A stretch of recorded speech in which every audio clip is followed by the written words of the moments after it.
Greetings and salutations, listeners. This is Thursday, the 22nd of September, and this is our Thursday edition of the Third and Long podcast. I am Phil Perrins, giving my first introduction to the show, joined with me by the amazing Ollie and the Welsh wizard himself, Trent Dilfer's #1 fan, Shane. How's it going, guys? We all right? Not too bad, Phil. Not too bad. Yeah, I mean, I'm pumped for this week of football. It's going to be a good one, starting tonight. Coming off of the back of what I think was, I know it was only week 2 of the season, but there were so many great games, which we talked about on Monday's episodes. If you missed that, go back and listen to what we talked about on Monday, but we're talking about this week, the games tonight going into this weekend's action. All right, so what's on the agenda first, then, Ollie? I think we talk about the little amount of news there's been this week, but there's been a few nuggets, but it's been a fairly quiet week. The first one I want to talk about is that apparently Christian McCaffrey has been added to the injury report. Are we surprised? What? Like, that's very long. And in other news, grass is green, water's wet. Yes. So Christian McGlass is already out of this week's action already. No, he's not out. He was. I think he either missed practice or was limited in practice. But that's still not. That always strikes me as a not particularly good sign, because if he plays the weekend, he's going to be 50-50 anyway, or he's going to play like a couple of snaps and he's going to be out for like the second half or the third quarter. Yes. And looking at other injuries, I believe George Kittle, Michael Pittman, and Alvin Kamara are all expected to play this week. Oh, but you are happy with Kittle starting at last? Your Yeah. Lord and Saviour returns? I've been having conversations with some people in the Bay, and they all expect Kittle to play. Oh, Is that okay. really surprising, though, considering that George Kittle's BFF is right back into the starting line? Yeah, but my contact over across the pond expects Kittle to play. Yeah, Interesting. I would be surprised if he didn't rock up against Russell Wilson and his Broncos. Especially with the extra couple of hours rest. Absolutely. Anything from you, Shano? Yeah, Joe Hayden, the former Pittsburgh Steeler and Cleveland Brown, has retired this week. He did want to sign a one-day deal with the Browns to retire in Cleveland. I think I speak for all of us when I say what a great career, what a great player to play against, obviously in the AFC North. But yeah, all the best to him and whatever he decides to do next. Yeah, I'd just like to run through Joe Hayden's stats. So he played 158 games. And he had 29 interceptions. I mean, 3-time Pro Bowler. And he came out of Washington, I believe. He came from. Did he come from Florida? Yeah. No, for Washington he was born. Yeah. I can't find where he.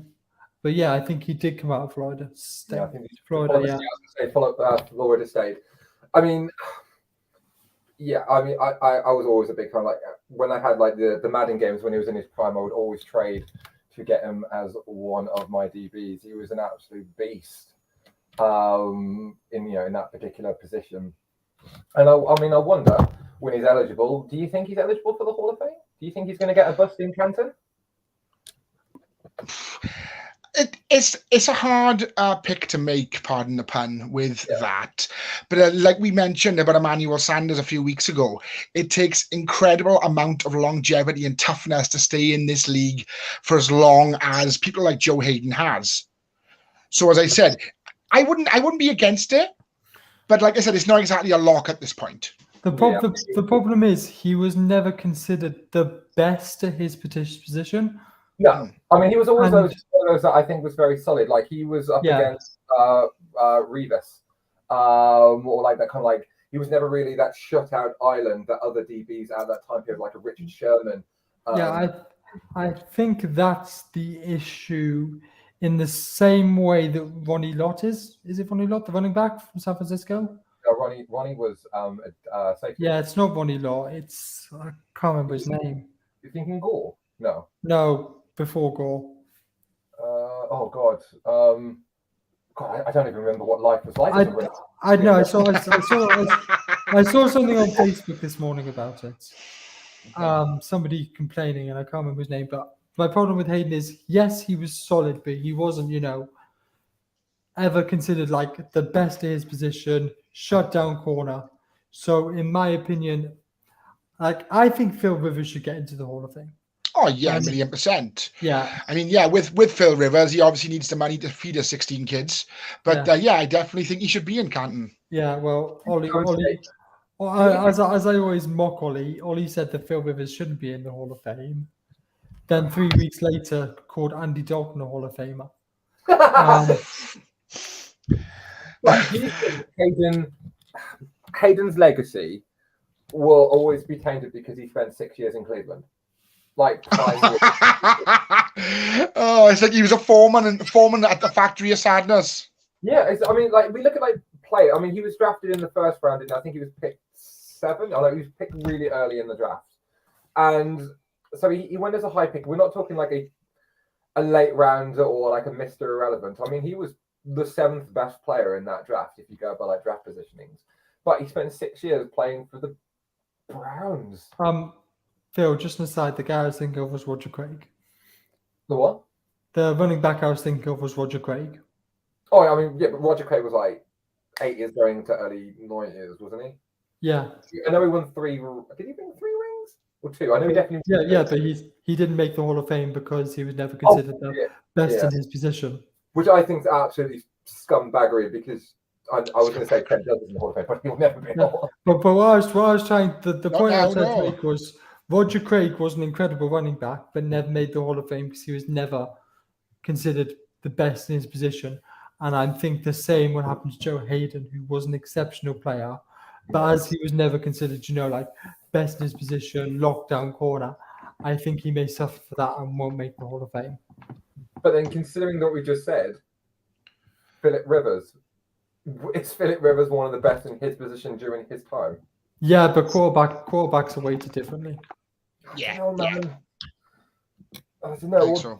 Dan Marino's in the Hall of Fame, and he didn't win a Super Bowl ring. Yeah, but Dan Marino was Ventura as well, wasn't he? So. Anyway, all right. So I mean, I think he potentially could be on the ballot, but whether or not he gets in, that's for future us to talk about in future episodes. Yeah. I'd like to see him get the Hall of Fame, but unfortunately, I don't think he will. Okay, all right then. Shane, any other news you want to talk about?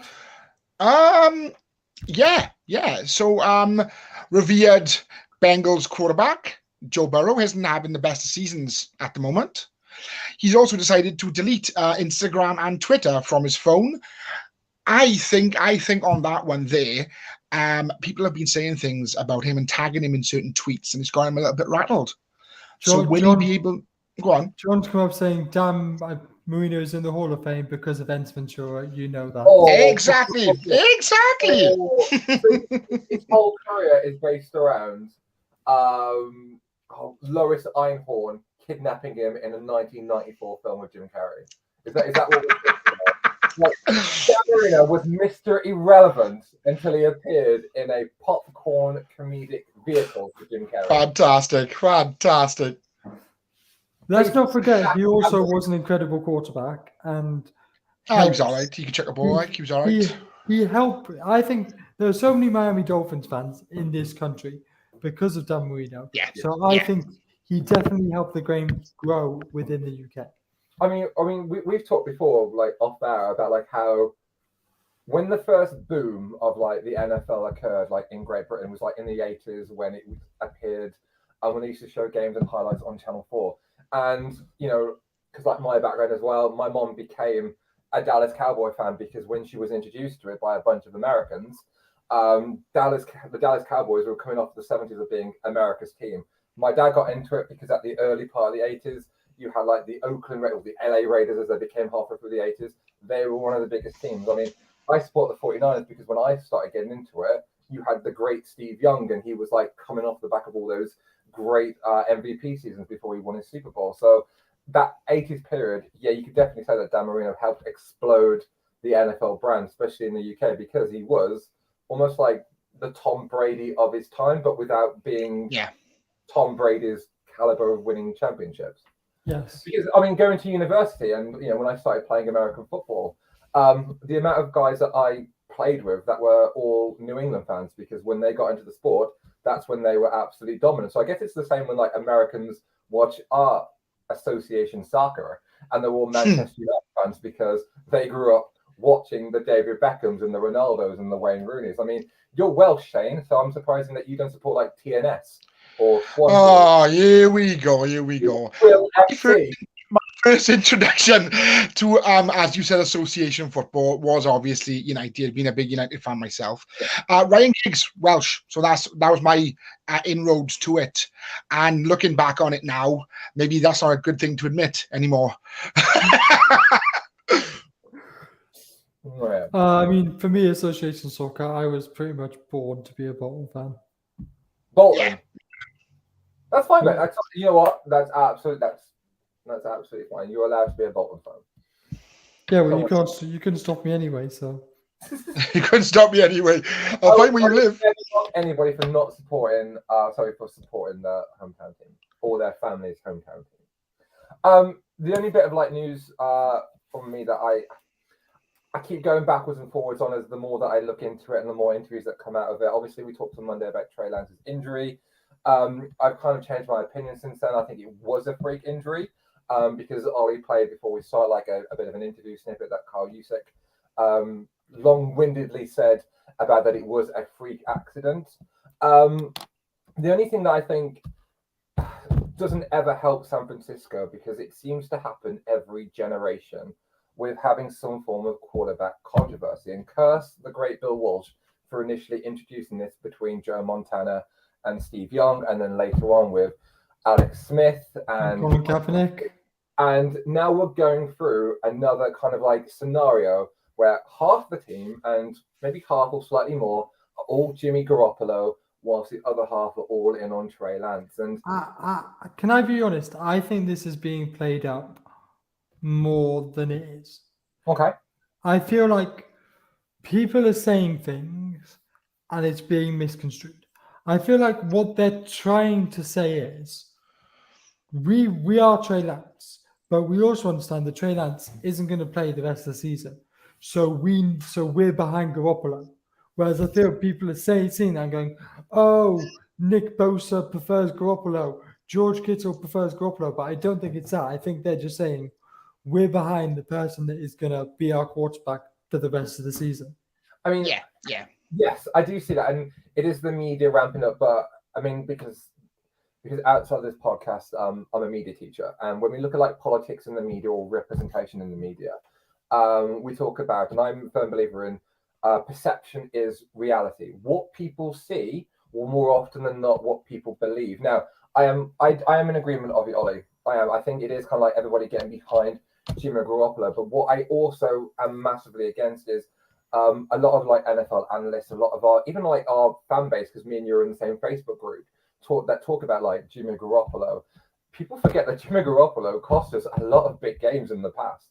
I mean, he will get you to a playoff game. He will potentially get you to a championship, and then maybe he might get you to a Super Bowl. But he is not a winner. He's very one-dimensional. And if you look at the stats from our game against Seattle, yes, when he came on, there was initial kind of like the team's full-on, galvanized behind Garoppolo. But when Seattle made their adjustments in the second half, his passing game stopped, massively stopped. So it's almost like Seattle switched back into what they were like when they played us multiple times in the past under Garoppolo, and they sussed him out. He's a very, very, very, very straightforward quarterback to play against. And look who's coming from Boston. Our fearless leader popping in. Like, oh, from the great Boston area. How are you, Mr. Butler Henderson? All right, Ollie. Hope you're having an amazing time in Boston. Oh, mate, we're absolutely well, Joe. We're stuck over here. Yeah, we're not jealous at all, but honest. We're missing you on the podcast, though. Anyway, Phil, on to what you were saying about perception. Yeah, so perception is right. So when you hear things taken out of like context, and when we hear things like that, I kind of feel like Shanahan or like even some of the team, they have to be kind of careful of how they're wording it, because it does kind of seem like they are pushing towards Jimmy Garoppolo. They've kind of gone, well, we like Jimmy, we played in the past with Jimmy. Jimmy seems like a pretty stand-up guy. And it kind of looks like that, yes, we're not going to see Travis for the rest of the season. Probably won't see him until next September when the season starts again. But I just don't like this kind of like perception that Jimmy Garoppolo is suddenly now going to win us the Super Bowl. We'll probably make the playoffs. I'll be surprised if we don't make the playoffs. But Jimmy Garoppolo is not going to win us a Super Bowl. Yeah. I He's hope not. your taxi turns up soon, Ollie. You should have got an Uber. Yeah. Maybe So he did. We don't That's know. it. I just think there's a needless quarterback controversy that seems to just kind of Yeah. like split the team in half. Yeah. Right, so boys, Monday night, 2 games. Yes. Why Yes, did I yes, get yes, that yes, wrong? yes. Oh my! I know when we signed off, I said about like the Vikings. What did I say? Something like the Vikings will put 30 up. No, they Yeah. didn't. Not What, 30 yards? I Yeah. woke up the next morning, what's the highest? Where literally the first thing was like, "Well, I look like an absolute tit after saying that on the podcast." So should we start with the Titans versus the Bills game? Yes. Yes. So the Bills ran by it, really, didn't they? Let's face it. I mean, the fact that it was 17-7 at half time, and then at the end of the third quarter, it was 41-7, Yeah. and the Bills took out their starters. It was complete domination, wasn't it? Absolutely unreal. Absolutely unreal. Like I said, Josh Allen threw for 4 touchdowns. Stephon Diggs caught 3 touchdowns. It literally looked like men against boys. Ollie just wants to remind everyone of this. Yes, he did. Fair play to you, but you did. You were right. Yes, you did, mate. But yeah, I mean, Diggs, even Singletary and Moss played well. Like everyone. Yeah. Josh Allen is unstoppable this year. Yeah. And that will be. I mean, going off like our predictions. I mean, the AFC Championship game, Mahomes versus Allen, could be bigger than the Super Bowl. Could be a better game than the Super Bowl, if that happens.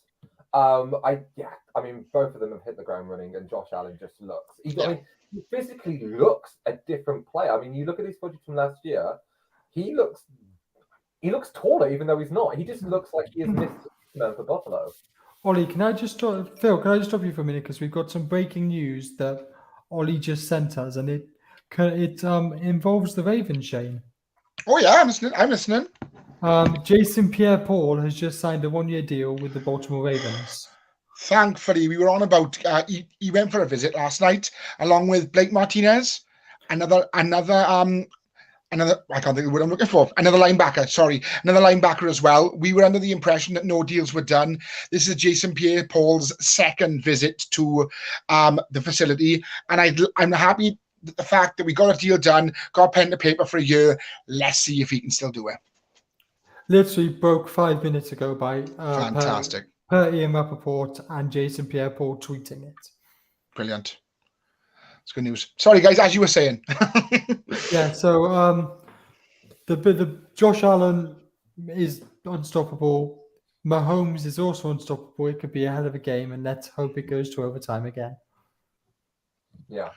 I mean, let's remember that's not like they've not made it there yet. There could be changes.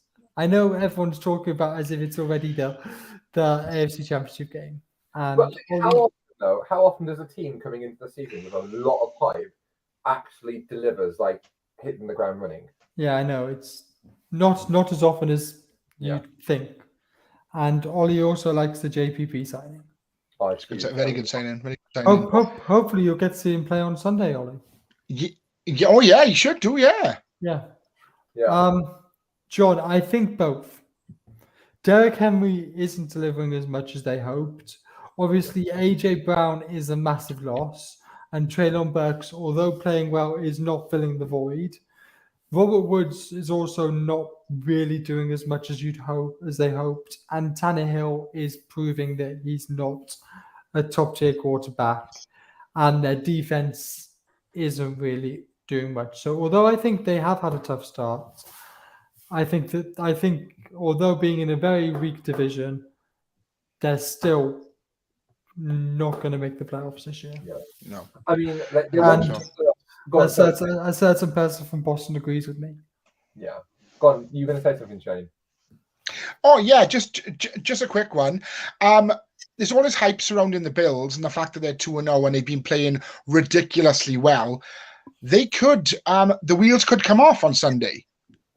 They've got the Dolphins, and they could end up 2-1 by Sunday night. Yeah. Yes, well, John, if you stay tuned, you'll see what we think about the Titans Raiders game. I mean, and just going on to like just going about the Titans. I mean, they went into the playoffs last year as number 1 seed, didn't they? Yes. They went into number 1, and then they were 1 and done. I don't think they've recovered since then. And like I wasn't impressed with them week 1. And I mean, they didn't just get beaten; they got absolutely destroyed. And when we talk about like the Bills, week 3, Bills aren't just beating teams; they're like absolutely giving them a slapping. Like it's like some points, yeah. Giving the lunch money, like this is not. I mean, it's great for the neutral, but if I look in the weekend and go, or like in a Super Bowl and go, oh, it's the 49ers against the Bills, I'm thinking, oh, we could stop them, but it's gonna be painful. We're gonna have to outscore them. Yeah, it's like someone playing Madden on rookie mode. Yeah, I'm looking forward to this week because I feel like Josh Allen versus Tua Tagovailoa could be an absolute shootout. Yes, you're right, John. They were the number 1 seed, and Henry did miss 7 games, but they were very reliant on AJ Brown, who they no longer have. Just out of interest, did you guys see after the Debo contract was announced that AJ Brown tweeted saying all 4 got the same contract and I'm the only one that moved? No, I didn't see that. I remember that when that happened, it was on That's Good Sports where he talked about that as well. I mean, they all share the same agent, don't they? Yeah, but I feel like that was him saying, "I didn't want to leave Tennessee." But was he the first to move though? Like, was he the first one that got his contract? Yeah, because he got traded to Eagles on draft. That might have just been the precedent where he moved, and then the other teams went, "Oh crap! Actually, we need to lock these other 3 down." I think that might be why. Maybe. Sorry, guys, 2 seconds. Phil, you drop in a That's Good Sports reference there. Shout out to my good buddy Brandon Perna. Anyway, as you were. I actually love it. When he opens up his videos, he goes, well, he like does the subscribe. I love it. Brilliant. Anyway, shall we move on to the Vikings Eagles? We talked about AJ Brown and the Eagles. Yes, we can. He had a hell of a game, AJ Brown. What have you got his stats up, Ollie? I've not got his stats up, but I've watched the highlights and he had a hell of a game. I'll get them up now. AJ Brown. Okay. Right. AJ Brown was targeted 8 times, 5 receptions, 69 yards. Oh, I thought he had a better game than that, to be honest. I was actually quite disappointed. He was class, was he? No. He was class, but it was very mid. Like he didn't really contribute much. But I mean, I've had Jalen Hurts scoring 2 touchdowns, and that second touchdown one, he had no right to get anywhere near the end zone there, let alone carry about 3 defenders into it. Yeah, I mean, Jalen Hurts on Monday night, I mean, he threw for 333 yards, and obviously he got his touchdown, but he also threw 1 interception. I am very much in the camp of I love Gardner Minshew. I love Minshew. I'm a Minshew maniac. I'm not even gonna lie. Minshew mania, brother. I knew this year I traded for him on Madden, so now he's my 3rd string quarterback. Is Jalen Hurts making that progression now? Because this was going to be a big year for him regardless. Do we feel after 2 games that he's stepping up? Or yes. Yeah. And to beat a side like the Vikings and beat them by 2 scores as well. Yes, it just shows the improvement. I feel like we need to remember this was Kirk Cousins on a Monday night. Yeah. Isn't he like 2-8? Like he's 2-10. Oh. He has a 1 in 5 chance of winning on a Monday night. I'm surprised he actually starts when they play on Monday night. You try out your second. I mean, someone like Kaepernick never lost on a Monday night, whereas Kirk Cousins seems to just lose his head on a Monday night. Yeah. maybe we found the key to neutralizing the Vikings. Oh, Just because Darius Slay basically wrapped up Justin Jefferson and put him in his pocket at the end of the game. I think Darius Slay emptied his pocket. He had his phone, his keys, and Justin Jefferson. Yes. Do you know what I mean? So like it's the same with the Titans. You neutralize Derrick Henry, that game is yours. Yes. But I And mean, you know Kirk Cousins. Kirk Cousins has a ceiling. He'll go from one game being, oh my God, why is he not rated higher than he actually is? And then you'll realize the next 4 games that he actually is very mid-level tier. I mean, he is Minnesota's Jimmy Garoppolo. yes. So shall we move on to this week's games? Please do. Yes, we can. So the game tonight, we've got Steelers versus Browns. I'd like to thank the NFL for putting on a game I have no interest in, so we'll actually sleep tonight instead of staying up to watch it, because I have work tomorrow. A good old-fashioned AFC North slugfest. Personally, from an impartial standpoint, I hope they kill each other. I hope it's a draw, a 0-0 draw. So the And people that that as well, yeah. are the fans that pay to go. Yeah, well, I'm going to say I hope it's a very exciting game that makes me want to, actually what. Well, actually, to be honest, I hope the Steelers pound the living S out of the Browns. It's a family show. I mean, I said last week, just because of how the Cleveland Browns have doubled down on keeping and pandering and doing everything for Deshaun Watson, I really hope the Steelers just walk in and absolutely clap the living daylights out of them. I mean, I do, and I don't even like the Steelers, and I think the Steelers without TJ Watt, are very average because he is their pass rush. Like he literally is their entire pass rush.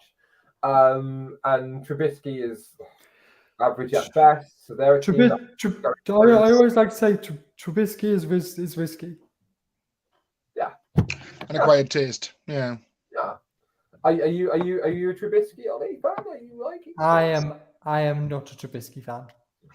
I actually made a bet with Muzz. I'm not sure if Muzz is watching, but if the Steelers make the playoffs, I have to give £10 charity. If they don't, he does.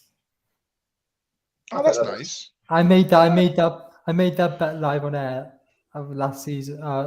Towards at the end of last season when I said the Steelers wouldn't make the playoffs, and I've not forgotten. So, apart from the Niners game and the Ravens game, and apart from the, are there any games you're very exciting to see? Yes. So John, you want to like Mitch, but do you like Mitch? That's my question. I like Baker Mayfield, but I don't I want to like Baker Mayfield. Like his whole existence, I want to like, but when I want him as my starting quarterback, no, never, ever. So Phil, you were going to talk about the game you're excited about? Oh yeah, sorry. I'm actually really excited for the Lions and the Vikings. I genuinely am, and it's I mean, my wife is the most armchair. Probably can name one Detroit Lions play if you really tried. That isn't Megatron or Stafford. But I really like this Lions team. They are going to fail sometimes. They're going to fail. They're going to lose. But they're really going to go out and have a proper slugfest. And I think the Vikings are a very attainable test for them. Yeah. The Lions have scored the most points of any team in the NFC so far. Yeah. Whoa. I think Aiden Hutchinson is going to eat Kirk Cousins, and I literally mean that. He's going to eat him, and I just think it's going to be it's going to be a really good game. It's going to be one of the few 6 o'clock games that I'm going to really keep an eye on because it's not being Sky, so I'm going to be watching it on Red Zone. I know I mentioned that I'm looking forward to watching the Bills Dolphins, but the other game I'm actually really looking forward to, and this might be a bit of a rogue one, is the Panthers Saints. Okay. Why is that? And I just think that it's going to be interesting watching two. I'm trying to interesting quarterbacks. Trying to use the correct terminology. Yeah, interesting quarterbacks play, and just seeing how the defenses work. That's just for me. I just think it's going to be a very interesting game. Yeah, I can see that. Yeah. I'll quickly say two things, right? At the end of Sunday evening, one of the Raiders or the Titans are going to be 0-3, which last year would have been unthinkable, especially this early on in the season. The game I'm looking forward to, much like Ollie's, is quite unorthodox. Bengals and the Jets. Yeah. Because I think I'm so interested to see if Joe Burrow can sort of halt the slide. I think halt the slide that they're on. And the Jets are very much like the little engine that could, to use our analogy again. Mm-hmm. The Jets are probably historically, along with the Jags and the Lions, one of the worst teams of the last 10 years, historically bad. But the fact that they've got, obviously, Joe Flacco and the center, I'm always going to have an interest in that. And they drafted well. They're an exciting team to watch. So I think that game would be, my game to keep an eye on Sunday. Are there any notable revenge games this weekend? I don't think there are, but let's look at John's comments first. Yeah. After Monday's predictions, now that Phil has backed the Lions the weekend, I'm going to go with the Vikings. I'll take that bet, John. I'll take that bet. Hit him up on Twitter. Sort some sort of bet out. At Mr. Perrins, the media teacher, you can at me all you like. Yep. So in terms of revenge games, is Washington at the Eagles one with Carson Wentz going back to his old team? Yes. Carson Wentz is going to want his revenge, but he's going to realize that he plays for Washington. And I mean, watching Aaron Rodgers versus Tom Brady is always a bit box office. Yeah, I mean, it's kind of like watching Austin Rock, but this day and age. It's like watching Stone Cold Steve Austin versus The Rock, or like De Niro and Pacino act on screen. It's kind of like the old timers that still draw you in because you're still going, well, who's better? Like, who's better this year? Actually, don't. I want to see the record. I'm going to just quickly look up the record between Brady and Rodgers, see who's won the most. And in terms of that, I think that's the only big Eagles. Washington's only big. I think the Cards might want a bit of revenge on the Rams after what happened in the playoffs last year. Yeah. Oh yeah. I mean, I'm obviously going to have the Ravens game on just to obviously watch my team and keep an eye out for Ollie. See if I can see him. Yeah. I think the Niners against the Broncos is a bit of a revenge game too, because I really hope we just beat down on Russell Wilson. That's right. Yeah. Broncos Nation. Oh, I hate him so much. So, shall we move on to players of the week? Yes, we can. And like a true Ravens fan, Shane's gone with Joe Flacco. Of course I have. Form is temporary, class is permanent. He is an unbelievable quarterback. What he did for the Jets last Sunday against the Browns at 37 years of age. It does take a lot to be, again, longevity in this league. And as a quarterback, your arm's obviously going to fail you the older you get. But he threw for 4 touchdowns in a comeback win against the Browns. Again, the Jets are historically awful. It's always nice to see them win. And he is definitely my player of the week. As you can see, I'm currently rocking my Joe Flacco jersey as we speak, just for this segment. And I mean, looking at his stats, 26 to 44, 307 yards for 4 TDs. That doesn't tell the whole story because it doesn't tell the fact that he pretty much dragged the Jets back from almost the dead to win that game. Yeah, and not one pick or anything. No, I don't think he even got sacked, did he? No. Yeah, I mean, it was an incredible performance. Phil, your player of the week? So I'm still going to go with Tyreek Hill and his amazing performance for the Dolphins the weekend. I mean, that second half, not listening. I mean, he's a talent in and of itself, and it's actually more of an indictment of the Ravens' second half coaching decisions, leaving him open and giving him space. So he would be who I would think, but also only because I've just remembered of his performance the weekend. Talanoa Hufanga for the 49ers. Oh, Huff is on fire at the moment. I know I said it the other night, and I don't want to get too ahead of myself. But I think he could be this defense's version of Ronnie Lott. It's almost like you guarantee him that he's either going to make a tackle or anything in the air. He's either going to get a knockdown or he's going to interception. He is almost Mr. Shutout at the moment. He's the second highest rated safety this season so far by PFF. Oh, I think he's only, and he's 23. He's 23, and it's only his second year in the league. He's got at least eight more years at least. It's his first. It's his first year as a starter. Yeah, I mean, I know he had like instances last year where he was coming in and doing like occasional snaps. But with Jimmy Ward out at the moment, he is absolutely cleaning house. We're not missing a step with him coming into on defense. I'm sorry, Phil, but my player of the week, Tua Tagovailoa. Tua. I mean, 36 for 50, 469 yards, 6 touchdowns. Imagine, right, not rating Tua.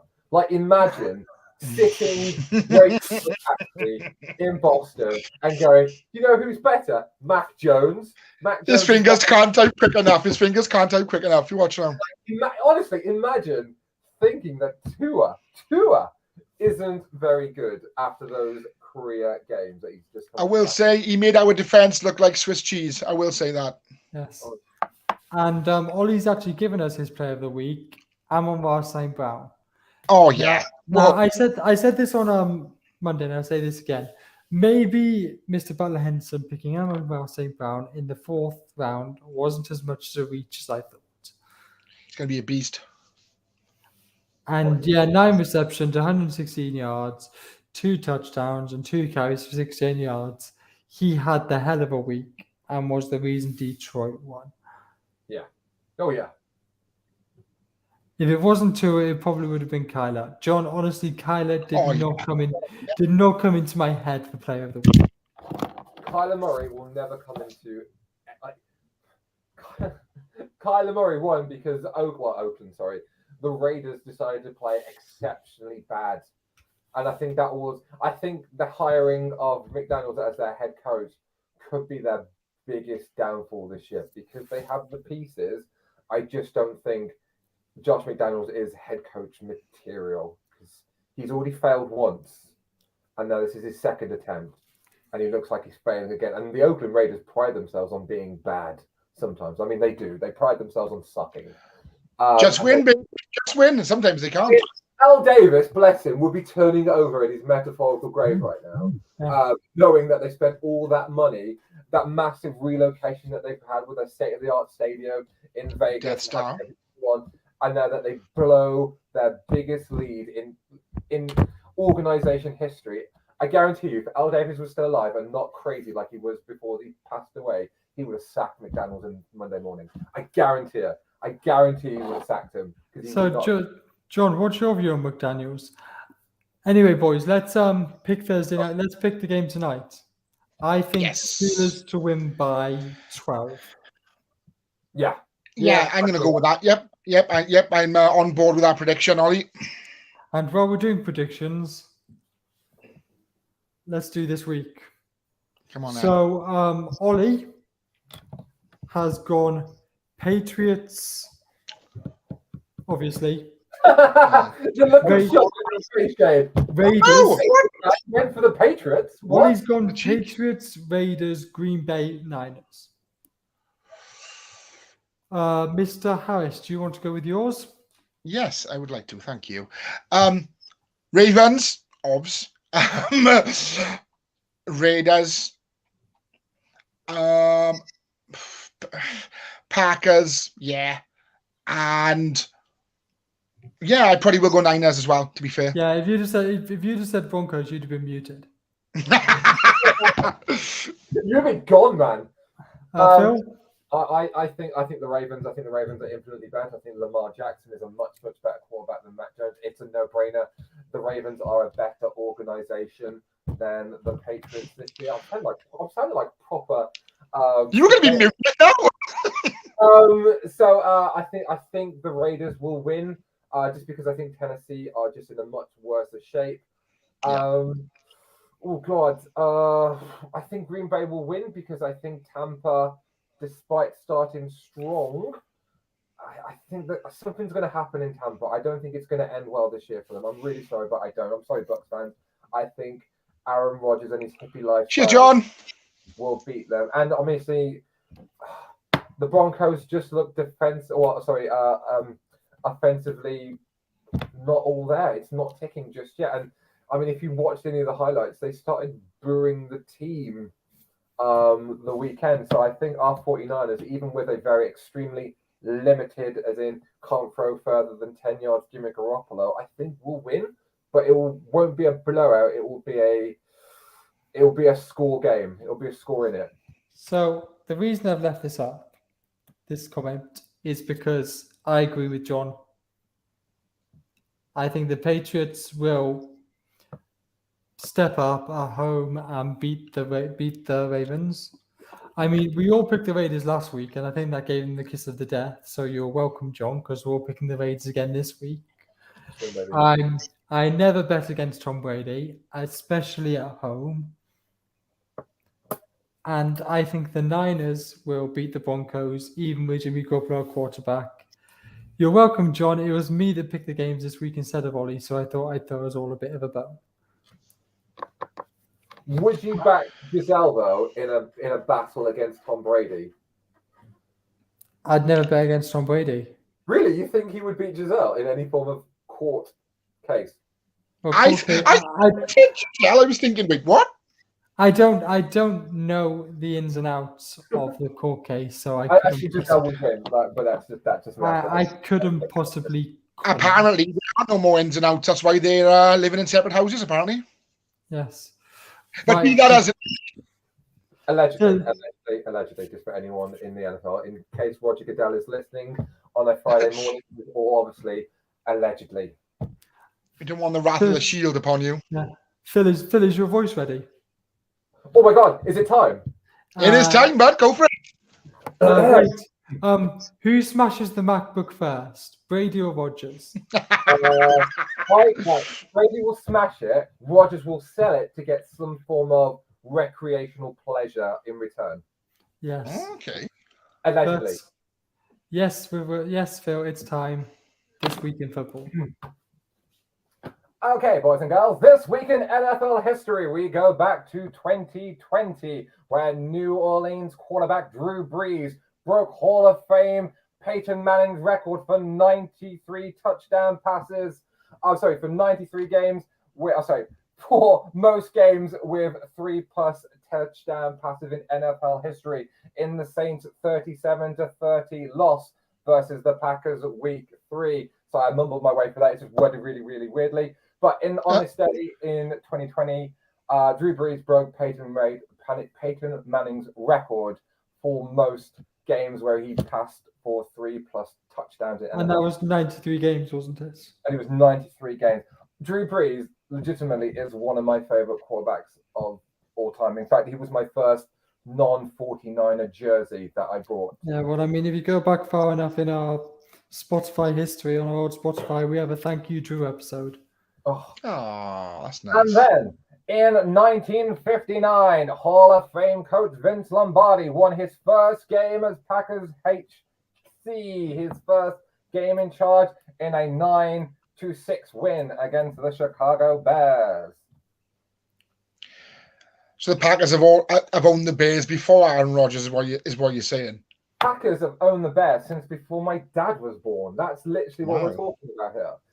And here's one for you, Shano, that I found out myself.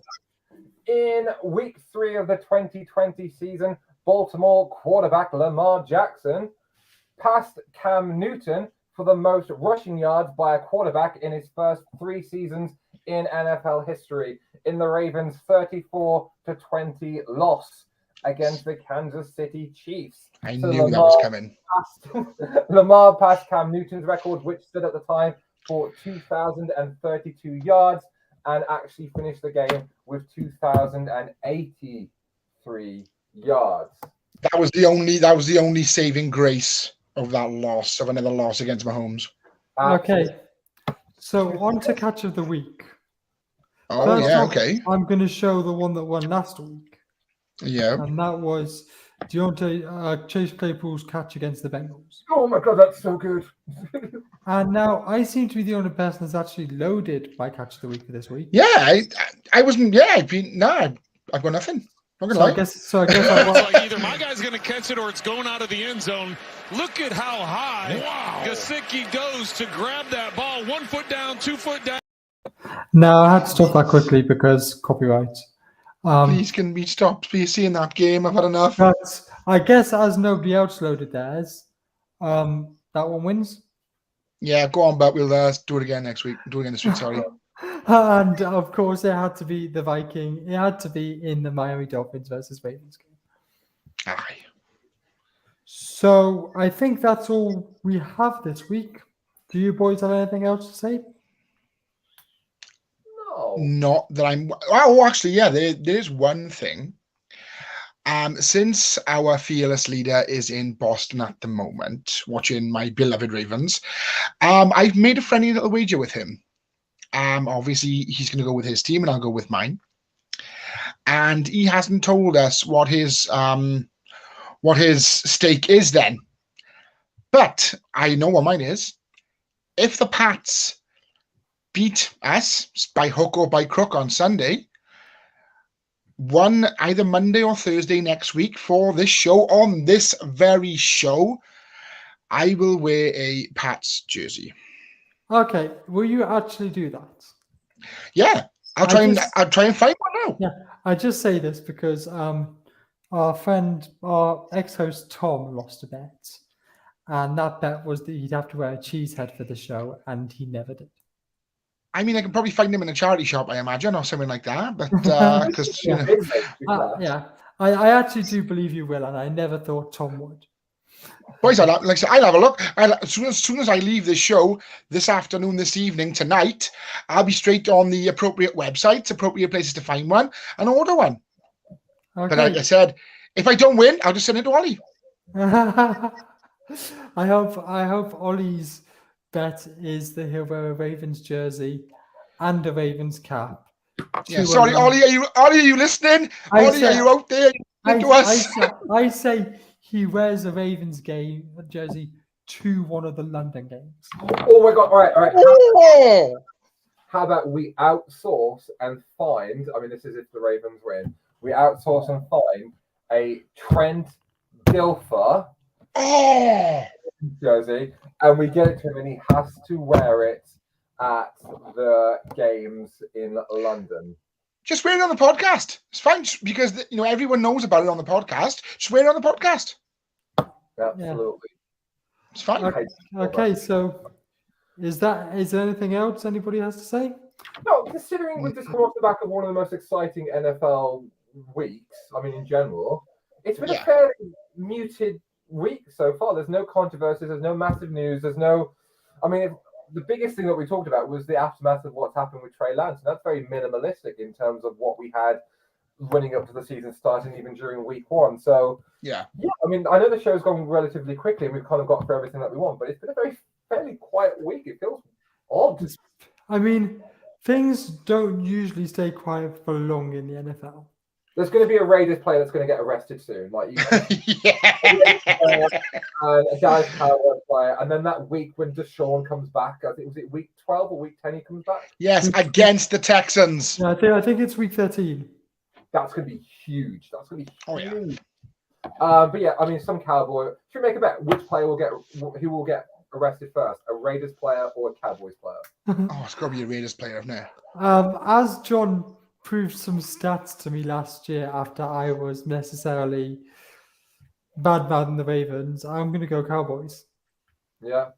Jerry's kind of senile and crazy. He